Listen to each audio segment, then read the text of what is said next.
Hello, Sky Friends, and welcome to Seasons of Skyrend, Book 4. We're a custom 5e D&D adventure that focuses on the stories of our characters as they seek to change the world, and how the world responds in turn. I am your host and DM, Scott, and you can find me on Twitter at @TheScottBlake. Hi, I'm Chris, and you can find me at Ewok Killer on Twitter. I play Finnigan Finn Tempest, a Tiefling Trainer, which is a Skyrend original class supported by the Metalweave Games supplement Baby Bestiary. Finn is the trainer of Cerilius, a blue guard drake. Hi, my name is Nate. You can find me on Twitter at Skyrend_Nate. I play Darvin Grimm, the human monk, and I am currently hosting Cade, the demigod of the land in my brain. Hi, I'm Shannon. You can find me on Twitter at Skyrend_Shannon.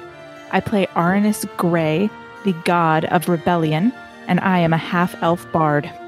You can also find the show on Twitter at Skyrend Podcast, and you can support us on Patreon at patreon.com/Skyrend Podcast. Head on over to find out about bonus chapters, early access, NPC creation, and more. Now then, thank you for joining us, and please enjoy this chapter in Seasons of Skyrend.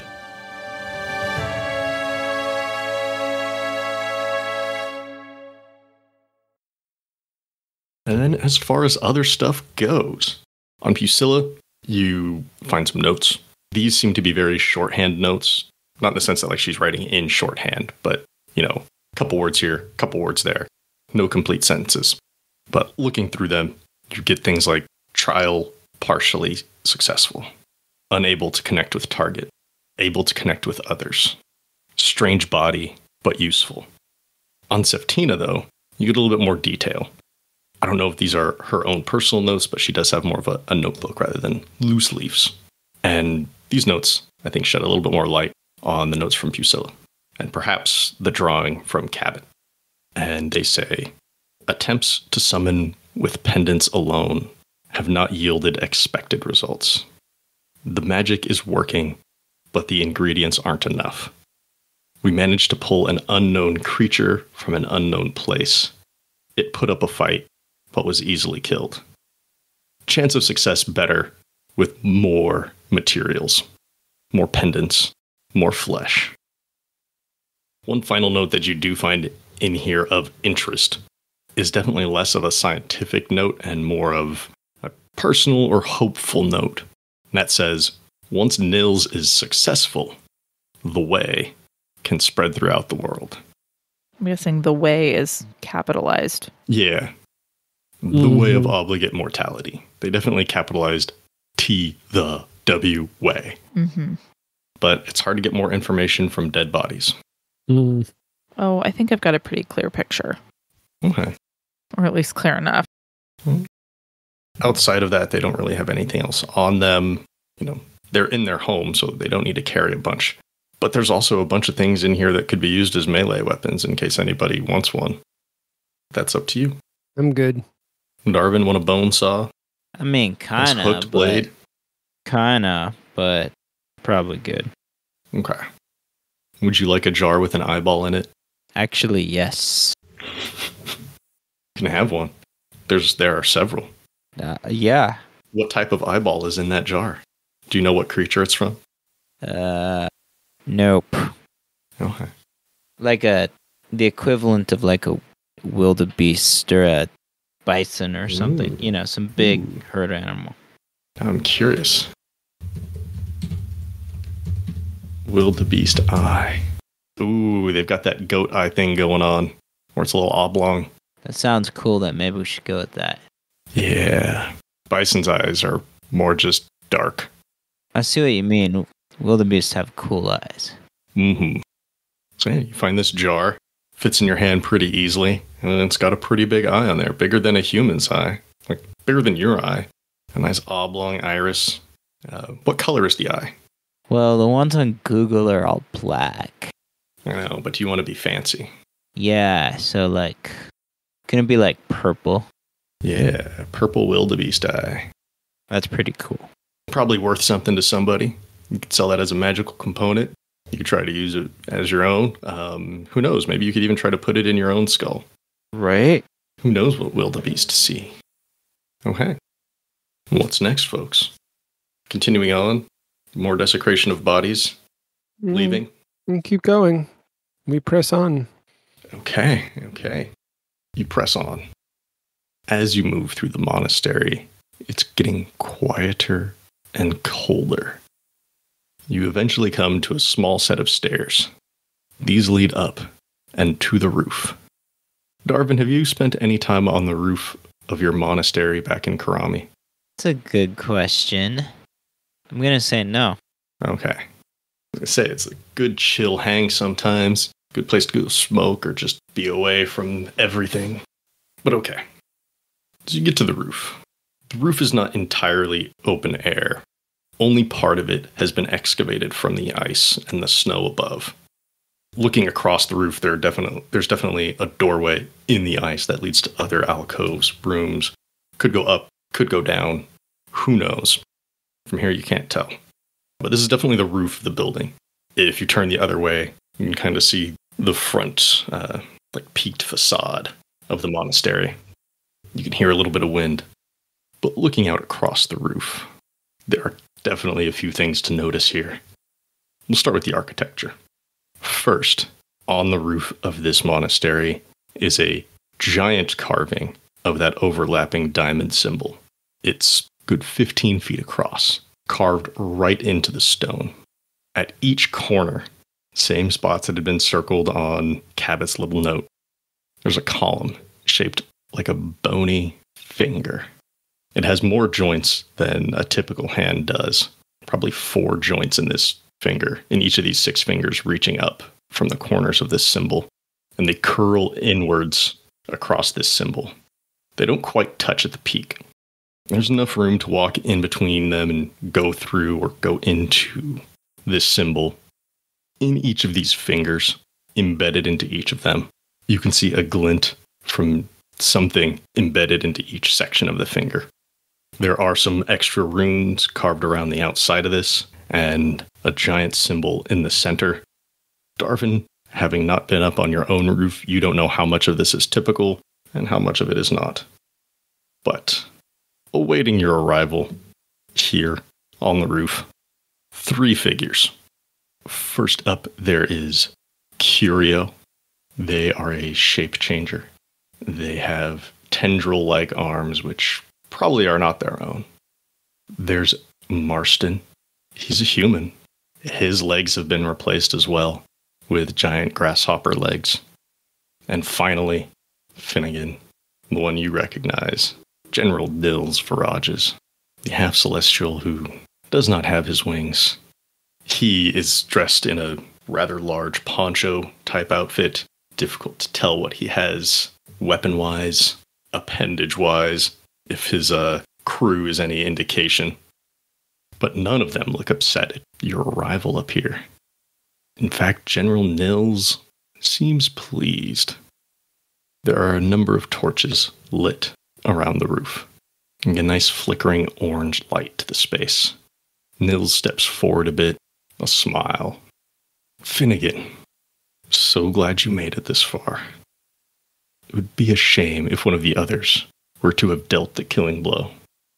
Why, it's interesting that you mentioned killing blows, because last time I saw you, you were crawling away barely alive to come back here and tell your master that we were not going to bend to his will. You were alive, but for the grace of my mercy. I believe, based on radicalized bastardization of your religion, shouldn't you just off yourself now? I mean, way of obligate mortality and all. You're on borrowed time, boyo. Oh, but then of course your own rules don't apply to you, do they? Our rules definitely apply to us. Then why are you still alive? Because someone has to spread the way. Oh, and you're so important and so special, you must do it yourself.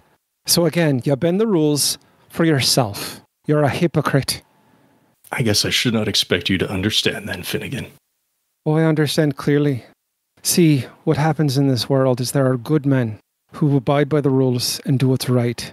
And there are men like you who do what they can so that they can amass as much power and prestige and blah, blah, blah, bend the rules, hurt others, and eventually must be put down like a rabid animal. Because that's what you are, boyo. You prance around and you gain your power and you think you're special, but you are nothing more than an animal who has grown larger than he should, a predator who can feed on more than he must, and so those who disagree with you and know that you are wrong must band together and put you down. Are you quite done, Finnigan? I have no other words for scum like you. What you say about me was true once. Initially, the conscription was an excellent path to power, and taking my forces across Sarikar, delivering Korum's grace to all those people, felt good. But somewhere along the way, I found humility. Thanks to you and your crew. That defeat hurt, not just physically. It hurt emotionally and spiritually. And so I came back here, did not know what to do. Malseus wouldn't take the next step, because Korum never gave it to him. Malseus, for being in charge, was nothing more than just good at taking orders. The conscription was an inspiration, but as soon as he met resistance with that, he faltered. I do not intend to falter, Finnigan. No, I intend to do what Malseus and Korum could not or would not. Hasn't been as easy as I expected. But with Darvin here now, and he turns Darvin and he looks at you and he smiles. Our goal is finally within our grasp. Oh, you mean giving over like the entire planet to an entity that is far more powerful than you could ever imagine and will like consume you the second it gets here with no regard to the thought that you brought it here? That goal?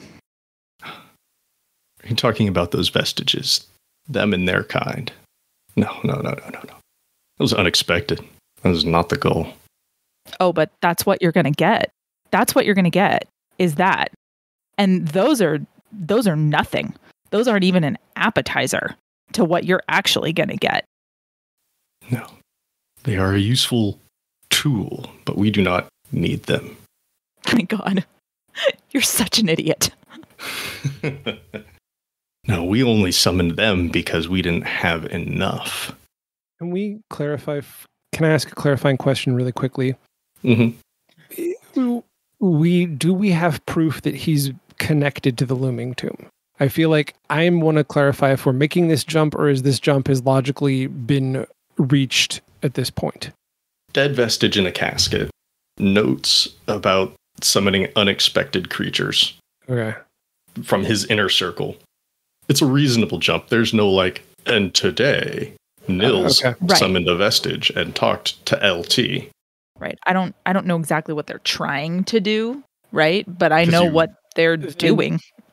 Then yeah, let's let him finish so we know exactly what he's doing, right? Because he might have just accidentally summoned it. He might not actually be working with the tomb. Mm-hmm. Oh, I didn't assume that he was working with the tomb. Okay. I just assumed that he was, or for it, I just assumed that he was deeper into a pool than he knew. Mm-hmm. But yeah, I will let him finish explaining his plan. Mm-hmm. Now with Darvin here, well, I may end up backtracking a little bit, but my apologies. Right. I just want to make sure I don't miss some things or that the flow is too broken. It's all good. No.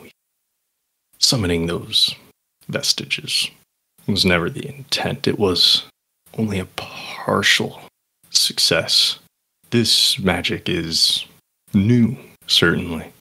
We just didn't have enough of Darvin, of his flesh, of the pendants, to reach our true goal. But now that he's here, now that most of him is here, we can fully succeed.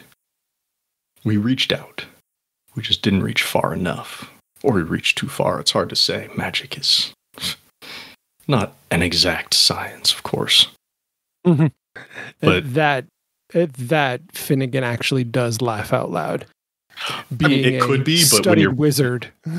Yeah, but like when you're exploring new magics, it's just like, I don't know. You throw things together. It's art and science. To pull a line from bards. No, but from Finnigan's perspective, magic is very much a science. There are components, there are rules. It's just like any other science because of how Finnigan experiences magic. Of course. And so there is a significant laugh at that comment. While he's laughing, can I then take the opportunity to just jump in and say, I'm sorry, you're talking about like overreaching, underreaching. Mm-hmm. What were you reaching for exactly? Well, Darvin, if you would like to assist us, I could just show you all. No, just tell me, please. Does he want to tell you, though? I mean, yes, he does, because he's got a little bit of arrogance in him. And by a little, I mean a lot. He just doesn't want to show all of his arrogance. This is a man who gave himself a general title. There aren't generals in the monastery. Darvin can tell you that. It's a brotherhood, not an army. We are seeking to correct the failings of Malseus and Coram. And we can't do that with them in the way. Wait, can someone ask him what failings? I want him to really set the line here. Because that could go either way. And what failings would those be? Thank you. Pulling back the conscription. It shouldn't have ever been a question of what was right and what was wrong. The simple problem was that people were suffering without end. The conscription was a way to fix that. And even if the withering is behind us, there are still people suffering without end in one form or another. It may not be that the magic to fix them is unknown or that the medicine doesn't exist. It could be that it is too far away. It could be that it is too expensive or too rare or too difficult, or their bodies simply can't take the cure. The true peace and grace of Coram is being denied them. It should be available to all. Sidebar here real quick. I know it's like 11 o'clock your time, and if we jump into a fight, it will probably last a while because of things. So I'm just curious how much more folks are interested in doing before kicking off a fight, because that would probably be the end unless we wanted to run long past midnight. I cannot run long. I'm barely holding it together. I wanted to put that forward now because this is, I mean, you've gone from 1 enemy to 2 enemies to 3 enemies, and this also has the boss and the big magic thing that they are trying to accomplish. Right. Mm-hmm. Yeah, I'm getting sleepy too. So I wanted to put that out there.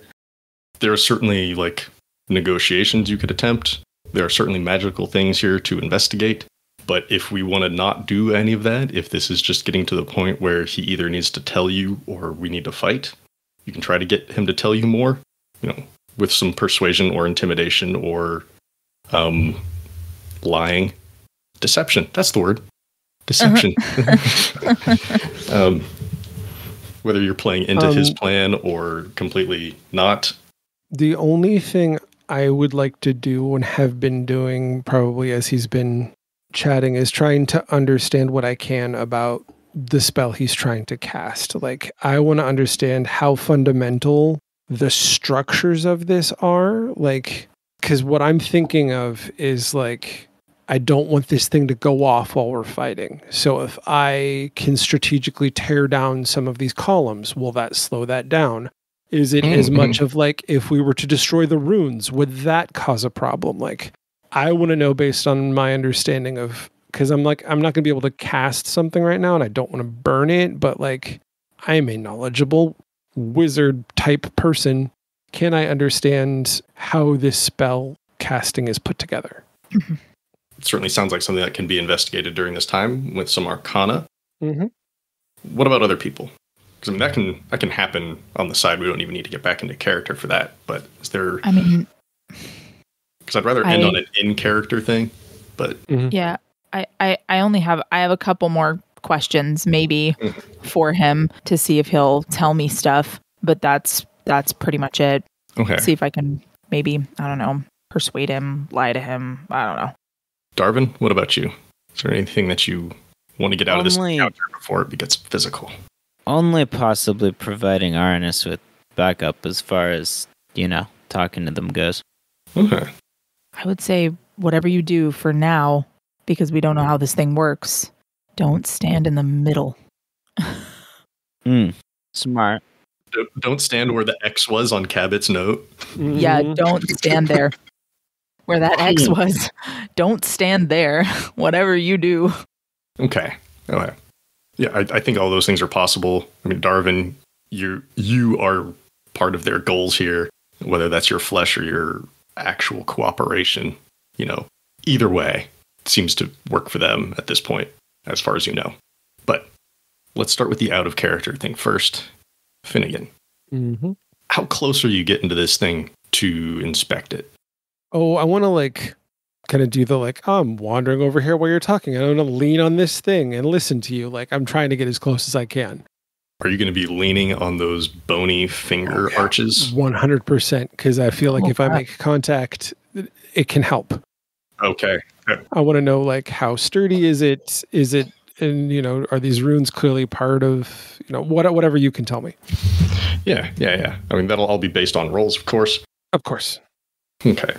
Yeah, I think physically touching it will help you, but it also does draw some eyes to you, of course. So, while Nils is doing his bad guy monologuing stuff, you're meandering over and taking a look. Curio's definitely keeping their eyes on you. These pale, irisless eyes just following you as you move across. Your movement has not gone unnoticed by Nils or Marston, but Curio is the one actually paying close attention to what you're doing. But yeah, Arcana, I think, would be the best way to get a sense of what this magically would do. Give me an Arcana check then.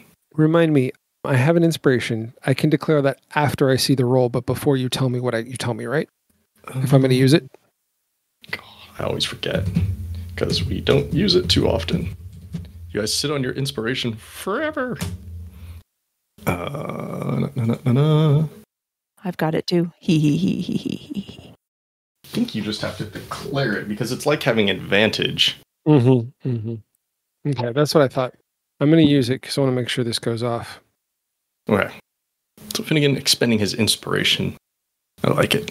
It's with my Arcana is a 26. It was a 12 and a 16, so I'm glad I did that. Okay. So, Finnigan, you can tell a couple different things about this circle. As you're looking, sensing about, first thing that you notice is that this is not all of the same age. The circle on the ground, the runes, even the diamonds are much older than the fingers. Those are actually all part of an old teleportation circle. Probably not in use anymore, but just a quick check of it. Oh yeah, I can see how this would have ideally worked. Leaning up against the bone arch, it feels very sturdy. The bones themselves, they're made of stone, they're not made of bone. But the bones themselves aren't all that magical. But embedded into each segment of those fingers is a grim pendant. So there's probably 30 of them right here around this teleportation circle. Wow, okay. And they are and they aren't necessary in the fact that they help to focus whatever magic Nils is trying to perform here. More of them means better chance at success. Fewer of them means lower chance of success. So if you were able to remove all 6 of these fingers and disperse these pendants, it would certainly make his work harder. Got it. Destroying the teleportation circle itself would also have an effect, but it wouldn't be like, we scratched out a few runes, done, it's broken now. Because obviously teleportation circles, when and if they were ever in regular use, needed to be able to take some wear and tear. There's a lot of redundancies in the magic. So if a few of them get broken, if some of them get burned or whatever, it doesn't totally break it. Obviously, people would come in and fix them back up and replace the redundancies, but there are redundancies nonetheless. Mm-hmm. The double diamond figure is almost more cosmetic than anything. It seems to be maybe specific to this particular monastery. Like, yes, this is our design. We like to use this.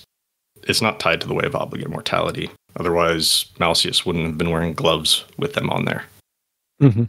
So yeah, old teleportation circle, lots of extra magic bits on the fingers in the way of grim pendants, focusing magic for something. Teleportation, probably. One last question. What material is this roof made out of? It's a big stone building. That's all I needed to know. Marble or granite, probably. It's exterior, so probably granite. There's probably more marble inside, but good, tough but you stone. could say it's a solid, earthy material. It's not wood. Mm-hmm. Mm-hmm. Mm-hmm. You see where I'm going with that? Yeah. No, not a lot of roofs on giant monasteries made out of wood. You get that in smaller towns. Mm-hmm. Libera, for all of its isolation, was a big city. It's probably the only reason why it is still around. Mm-hmm. That's all I need. Curio narrows their eyes at you as you're inspecting this. They know better than to trust you, but you haven't done anything particular yet. You can see their tendrils kind of quiver in anticipation, like, oh, do I have to get ready to do something? Is there about to be a fight? Am I going to have to lash out? But they're holding for now because as you're doing this, Nils is monologuing. He's doing his big bad thing. Waiting for the cue from Nils, basically. All right. Arannis and Darvin. Nils has said what he intends to say. Without further provocation / persuasion or intimidation or deception. He's got big plans to make up for the wrongs of Malseus and Corum. And Darvin and his flesh may be the key to it. If only Darvin would play along. Okay, so he sort of mentioned his goal, right? Mm-hmm. He did say, I'm going to do X and then have Y follow. But he also mentioned getting Malseus and Corum out of the way, right? He said that? Yeah. Because they aren't doing what they should. Things that they have failed. Right. So having let him go on a bit about what exactly the plan was, I'm going to loop back to that question. Okay, so how does getting Malseus and Corum out of the way accomplish your goal? That's not what I want to ask. No, that's not what I want to ask. Okay. What do you mean by you're going to get Malseus and Corum out of the way? Are you trying to persuade, intimidate? What do we got here? I think it's got to be persuasion. I'm not saying anything that's particularly intimidating, nor am I lying to him. So... And if you're not calling upon any divine magic to put the fear of God into him. Nah, not really. I want to know what he's going to do to a god before I out myself as one. I mean, I'm an idiot, but I'm not that big of an idiot. I mean, the question is, does he not know who you are? I don't know. He hasn't said my name. He said true, Finn's name. Finnigan's name and Darvin's name. He hasn't said mine. So maybe you're just not important enough. Oh. In this case, I'm actually kind of okay with that. Okay. Darvin, is there anything you would like to say or do to encourage Nils to answer here? I don't think so. I think I got nothing. Okay. Right. Sorry, Arannis, what was the question again? What do you intend? What do you mean by get them out of the way? Go ahead and roll persuasion. Oh, Jesus. That's a cruddy roll. I mean, it still comes to an 18, but it's ugh. Well, get them out of the way. I mean, that they are in their own way. Corum and Malseus are both interfering with the true intent behind Corum's rule. Both too cowardly or too weak to do what needs to be done. But I can assure you that I am not afraid. And with Darvin's assistance, willingly or not, I will be more than capable of doing what needs to be done. Darvin, anything you would like to do? No, I just want to call him a blasphemer. Ooh, do it. Yeah, just, you blasphemer. Darvin, coming from you, that is rich. You are more connected to Corum than anyone. With the gifts that he has given you, you could be doing so much in the world. Yes, you're talented on your own, but Corum's touch, his energy flowing through you, and you waste it. You let it out in dribs and drabs. Me, a blasphemer, I have not turned down any of my gifts. I have used them to their fullest, even when they haven't been enough. But you squander it. We had hopes that you would be on our side. We thought that you would see what we were able to do with just these little pendants and be inspired. We thought you would see that our way is the only way forward. Serve Corum's will. And I would give you a chance still to join us. Simply step forward. Do what it is that you were meant to do. But if you refuse, if your allies will stand in the way of what is good for the world, then we will bring that good by force if necessary. I don't get it, man. You're like a walking contradiction. Do you follow Corum or do you want to sideline him? Because you're talking out both sides of your mouth, dude. You like want to go around Corum because he's not doing enough and he's cowardly and he's weak. But then you're talking about all your like gifts from Corum and how Darvin should be doing more to like follow Corum or something. And I don't get it, man. Which is it? He's not talking about following Corum. He's talking about abusing the gifts. I say that out loud. I figured as much. And still, you push back against what is good for this world. He takes a couple steps forward. You can see him moving his arm underneath this poncho-like cloak. Is there a different word for poncho that I just don't know? You know, big fabric thing that hangs over in front of you. Just feels so like regional. A cloak? It's not really a cloak, though. You're not talking about something that is like open in the front that fastens, right? You're talking about something that like has a head hole, right? That then like drapes over, right? Well, yeah, like it is wrapped completely in front of him. Like in order to expose his arms, he'll have to like throw it over one of his shoulders, like up and over, kind of like Marty McFly in Back to the Future 3. Right, that's a poncho. Okay. There's not another word for it. I mean, I think, yeah, there's not another word for it. I just feel almost a little silly saying the word because it's not that stuff. It doesn't evoke a cowboy image in my head or a reindeer image in my head. You could like thesaurus it. Poncho. You could thesaurus it. Like another word for poncho. I'm going to go to thesaurus. Ha ha ha ha ha. I know. Let's see. Mantle, a sleeveless cloak or cape. It's something like a cross between a wrap and a poncho. Maybe it starts at the left shoulder, wraps all the way around his body, pins to the right. You know, it's enough to fully cover him. Right. It's a nice heavy material, too. Good for wearing out in the cold. But I digress. You can see Nils moving his arm underneath his poncho. And he makes the distinct motion of, unsheathing a weapon from his hip. And you see a blade come out from underneath. You see a blade made from the bones of Darvin's leg. Oh, Tipped in metal. gross. And like audibly, Arannis says, gross. Sorry, continue. I'm sorry to interrupt your description.